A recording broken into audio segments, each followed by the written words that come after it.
You know what I actually think they should do? What? I think they should hold up one more year. I think they should build one stadium in the U.S. in one central That's too expensive, bro. city. That's too expensive. You think Noah Lyles just got hit with a brutal reality check, and the track world can't stop talking about it. The Olympic gold medalist, known for his bold takes, suggested on his Beyond the Records podcast that Michael Johnson's Grand Slam track league should delay its launch to build its own stadium. But what seemed like a simple idea quickly backfired, triggering a harsh lesson in sports business that left Lyles and track fans stunned. Unless we get like some billionaire investor. I'm telling you, you think it's expensive until you realize, he's talking about all these sponsors that he has coming in to sponsor this event. You get in touch with Mondo, you get in touch with a city organization, and you create this stadium that's going to be used year round, and it's going to host 4 Grand Slams each year. One place. That's too much, bro. You say it's too much. Lyles' specific suggestion that ignited the firestorm was his recommendation that instead of renting existing facilities, the Grand Slam track should hold up one more year and build one stadium in the U.S. in one central city to host 4 annual GST events. This idea was immediately challenged by his podcast co-host and fellow Olympic medalist Rai Benjamin, who pointed out that such an undertaking would be financially impractical because track and field is a non-revenue sport. While Benjamin's skepticism might have seemed like the voice of reason, both athletes soon found themselves being thoroughly educated by track and field commentators and business analysts who took to social media to dismantle their arguments. The most comprehensive public response came in a viral thread on X, formerly Twitter, by account Rory Dunk, which systematically explained why Lyles' stadium proposal demonstrated a fundamental misunderstanding of sports business realities. The thread pointed out that constructing a dedicated stadium would require enormous upfront capital that the fledgling GST likely doesn't have at its disposal. Even if they do, stadiums take years to build. By the time it's ready, the league might not even exist. Renting venues, like other pro leagues do, is way cheaper and faster, the post explained, highlighting the practical financial considerations that Lyles apparently failed to consider before making his public recommendation. In the set position, sent off.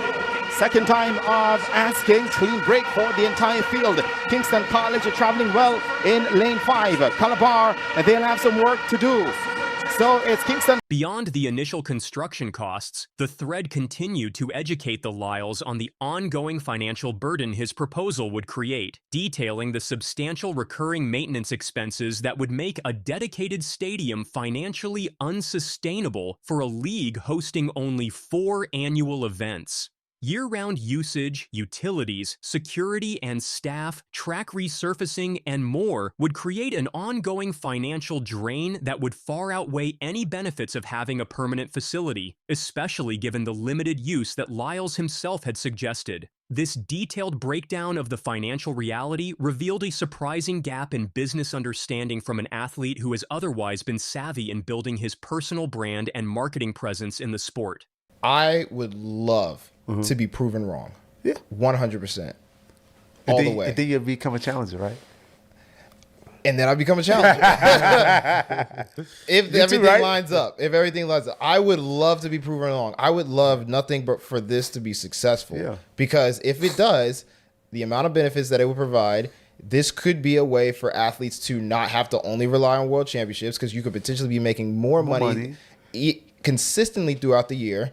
This would be able to provide a home for sponsors in the U.S. to come to. It would be a consistent place for people to watch track and field. You can bank off of world championships. You can bank off of the Olympics, hype, sprint, all that stuff. Yeah, this just disrupt could the be, whole sport. It would disrupt this world. That's why this so is then the actually world such champs a would crazy, be like legit pointless. We wouldn't be amateur anymore.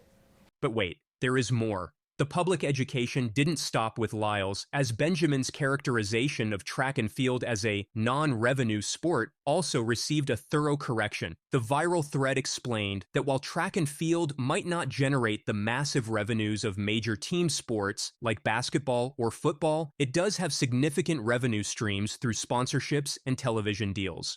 Taking direct aim at Benjamin's comment, the Post pointedly noted, if track had zero revenue, Nike wouldn't be paying Rai Benjamin. His contract exists because there's some level of profitability in track, just not as much as the NBA or NFL.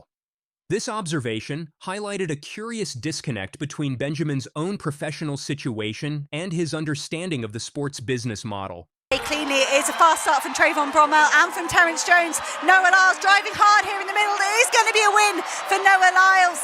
Outside 650 this year, but an important win for Noah Lyles. He looks very pleased with that. He didn't get the perfect start. I've got to say his start was better last year. He's got the job done there, Noah Lyles. He was, as you say, got out. Well, Marcel Jacobs looked like he got out a lot better than. This latest controversy adds to a growing list of public statements that have put Lyles in the spotlight for reasons beyond his impressive performances on the track. From his comments about NBA champions not being world champions to claims about the potentially breaking Usain Bolt's records, Lyles has consistently generated headlines with his bold assertions. His ongoing criticism of the Grand Slam Track League appears to be part of a larger pattern of public positions that have alternately earned him admiration for his honesty and criticism for what some perceive as insufficient research before speaking. In this case, the detailed public response seemed to expose a lack of business understanding that undermined his credibility as a critic of the GST's business model. It's pretty tight. Lyles will need a good leg here. Can he deliver? Was there ever any doubt? He promised 3.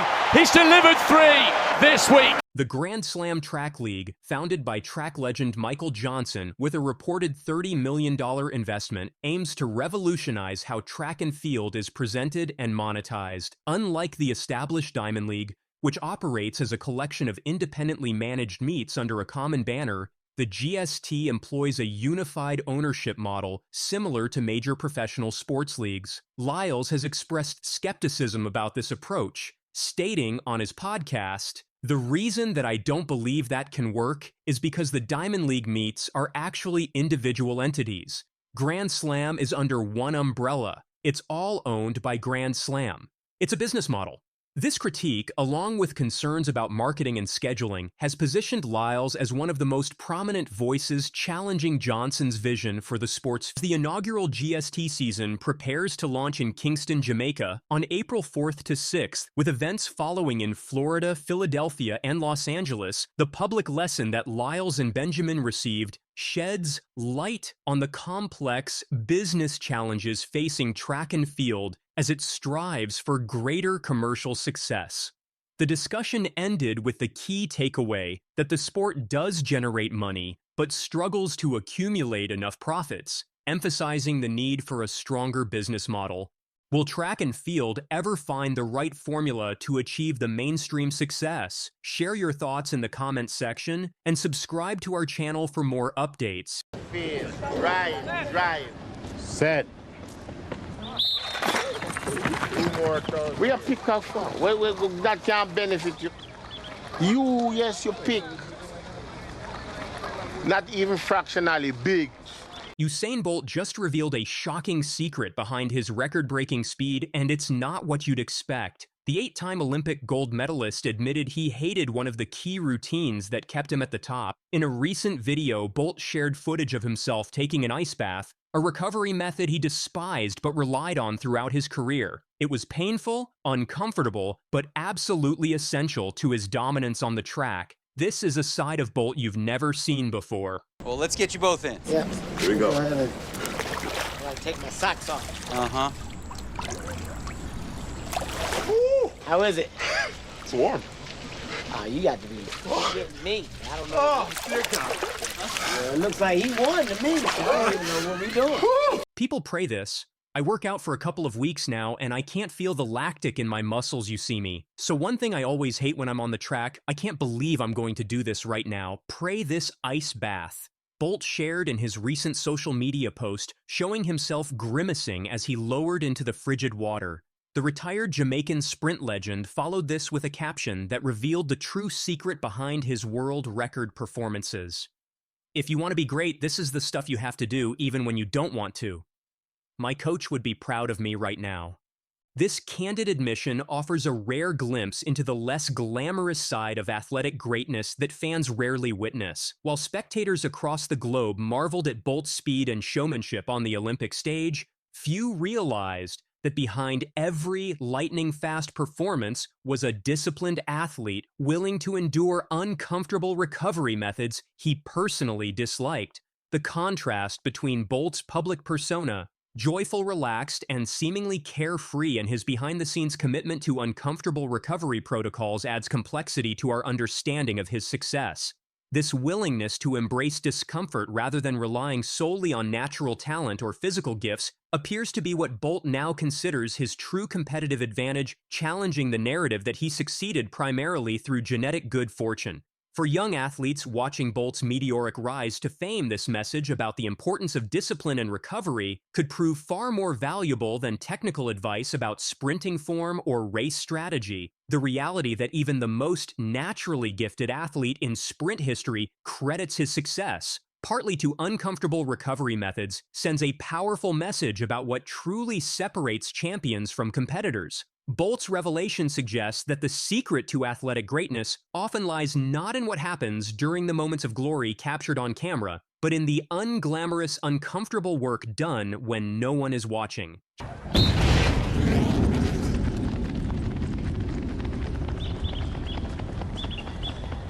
That was another pick start by Bailey. But wait, there is more. The timing of Bolt's revelation is particularly interesting. It comes several years into his retirement, which began after the 2017 World Championships, where he finished third in the 100-meter final. Despite stepping away from competitive racing, Bolt has remained connected to the sporting world through various appearances, talk shows, and commentary on current athletes. His continued engagement with training and recovery protocols, despite no longer competing professionally, demonstrates a genuine passion for physical fitness that transcends competition, suggesting his athletic career was driven by more than just the pursuit of medals and records. This commitment to maintaining his physical condition years after his final race provides further evidence that Bolt's success stemmed from an authentic dedication to his craft rather than merely a desire for fame or accolades. For current athletes chasing his seemingly untouchable records, Bolt's ongoing commitment to proper training and recovery, even in retirement, sets an example of the lifelong dedication required to truly excel. The fact of what the body needs to perform at its best. This perspective on athletic development as a lifelong journey, rather than merely a means to competitive success, offers valuable wisdom for athletes at all levels of competition. Set. Paul ist der schnellste aus den Blöcken. Jetzt kommt er und jetzt ist Usain Bolt nicht zu halten. Nein, er gewinnt. 9. Bolt's accomplishment of winning both the 100-meter and 200-meter titles at 3 consecutive Olympic Games, 2008, 2012, and 2016, remains unmatched in sprint history. His world records of 9.58 seconds in the 100 meters and 19.19 seconds in the 200 meters, both set at the 2009 World Championships in Berlin, have proven untouchable by subsequent generations of sprinters, despite significant advances in technology, training methods, and competition opportunities. These achievements have cemented his status as not just a legendary athlete, but as someone who fundamentally changed what scientists and coaches believed was humanly possible on the track. The longevity of his records speaks not only to their exceptional quality, but also to the comprehensive approach Bolt took to his training and recovery, including embracing uncomfortable methods like ice baths that helped him maintain peak performance over multiple Olympic cycles. While many sprinters have shown brief periods of brilliance or isolated exceptional performances, Bolt's ability to maintain world-beating form across 3 Olympic Games showcases the effectiveness of his comprehensive approach to preparation and recovery. The fact that even with technological advancements in equipment, nutrition, and recovery methods, today's elite sprinters still cannot approach his best times suggests that Bolt's willingness to do the uncomfortable work others might avoid gave him a competitive edge that technological progress alone. Recent appearance on the Ready, Set, Go podcast with Justin Gatlin and Rodney Greenbolt provided further insight into his competitive mindset during his record-breaking races. When discussing his first world record performance at the 2008 Reebok Grand Prix, where he ran 9.72 seconds to defeat record holder Tyson Gay, Bolt revealed, "I didn't even look at the clock though. If you watch the race when I got to the 200 meters when I was doing the lap, and then was when I heard when the announcer said, 'Yeah, it's official, it's a world record.' And I was like, you know me, that was when I actually heard." This account reveals another surprising aspect of Bolt's success. His focus on beating competitors rather than chasing times. Didn't even know that, because when I ran across the line, I was just happy to beat Tyson Gay. That was my main goal going there. It was pure competition for me. Bolt explained, this competitive mindset, combined with his willingness to endure uncomfortable recovery methods like ice baths, created the perfect formula for his unprecedented success. Like, you literally do a victory lap. On the backside Icon Stadium, there's nobody on the backside nobody Icon over there. Stadium. You literally still ran around the whole track, I didn't bro. even look at the clock, though. You knew you won. When I got to the, if you watch the race, when I got to the 200 meters, when I was doing the lap, and then was when I heard when the announcer said, "Yeah, it's official, it's a world record," and I was like, you know what I mean? That was when I actually heard it was I didn't even know that. Because when I ran across the line, I was just happy to beat Tyson. Hey, that was my main goal going there. I didn't care about anything So it was else. just pure competition for you. It was pure competition for me. The insight into Bolt's relationship with ice baths adds a human dimension to a sprinter who often appeared superhuman on the track. His admission that he always hated this recovery method, yet recognized its importance, shows that even the most naturally gifted athletes must embrace discomfort and disciplined routines to maximize their potential. This message resonates beyond sports, suggesting that greatness in any field requires doing necessary but unpleasant tasks, rather than only focusing on the aspects one naturally enjoys. As new sprint stars emerge and chase Bolt's seemingly untouchable records, the willingness to do what others won't, particularly the uncomfortable, unglamorous aspects of training and recovery, may be the true differentiator between good athletes and legends. For fans and aspiring athletes alike, Bolt's secret to success provides an important reminder that behind every moment of glory are countless hours of discipline and discomfort that the public rarely witnesses.